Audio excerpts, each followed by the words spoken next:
Hello, followers of this channel. In this video we will see what is degree of freedom analysis. If the video is useful to you, like it and start it. In chemical engineering, degrees of freedom analysis is a method for determining the maximum number of process variables that can be regulated. What it is. Degree of freedom analysis is a tool that helps solve problems when there isn't enough information. It's used to determine the number of process variables that can be controlled, such as pressure, temperature, composition, and flow rates. How it's calculated.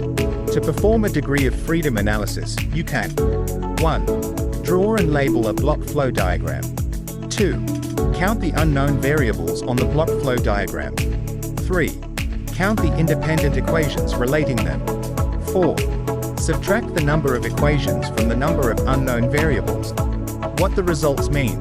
The result of the degree of freedom analysis is the degree of freedom of the process or number of freedom equal to subtract the number of equations from the number of unknown variables. If the degree of freedom equals 0, the number of equations equals the number of unknowns, and the system is appropriately specified.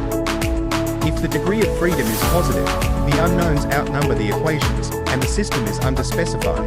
If the degree of freedom is negative, the problem is overspecified with redundant and possibly inconsistent relations. If you find this video helpful, please like and share it with your friends and subscribe it.